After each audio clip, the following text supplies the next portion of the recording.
የህሊና ሞት ምንድነው?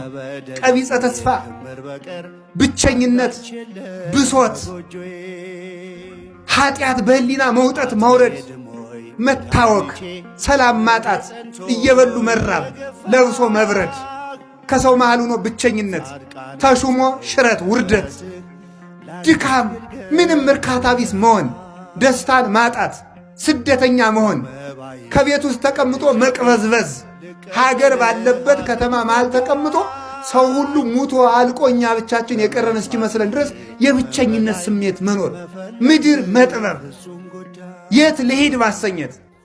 አንድ መነኩሴ ጀማሪ መነኩሴ ነው። ገዳም ሂዶ ኃጢአትም ቢያለው ገዳም ገብቶ ኋላ ለአንድ ትልቅ አባት ሂዶ አባቴ ኃጢአትም ቢያለኝ አለ። ይህንን ዓለም ጥለኸው ሂዳሉ።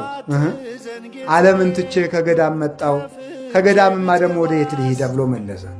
እዚያም ገብቶ አልቆምለት ስላለ ማለት እዚህ ከዓለም ወደ ገዳም ተሄደ። ከገዳም ቢፈትን የት ይኬዳል? ስለዚህ ከራስ መሸሽ ነው እንጂ ከቦታ መሸሽ አያዋጣም።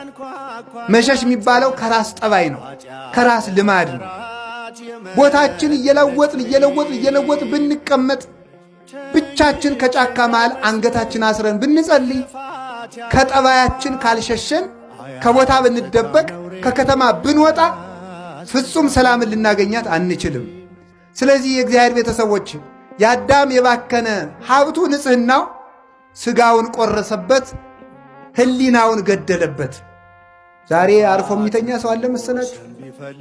ሰው መንኩሶ አያርፍ፣ ሰው ዲቁና ያዙ አያርፍ። ሰው እኮ እየቀደሰም ማረፍ አቃተው። ሰው እየሰበከም አያርፍ። ሰው መንኖም አላርፋል፣ ተሹሞም አላርፋል። ሰው ቤት ሰራም ምንም አለ አላረፈ፣ አገባም አያርፍ። አይኑ ዞር ማለት ሰው አላርፋል። የሚያሳርፍ ንጽሕና እንጂ ሕሊና ሲነጻ ዓለም ሁሉ የእናንተ ነው። ቅዱስ ሕሊና ካላችሁ ዓለም ሁሉ የእናንተ ነው። ብዙ ነገር ሞልቷችሁ የተልከሰከለ ሕሊና ከሚኖራችሁ ምንም የሌላችሁ ንጹሕ ሕሊና ያድርጋችሁ መድኃኒዓለም።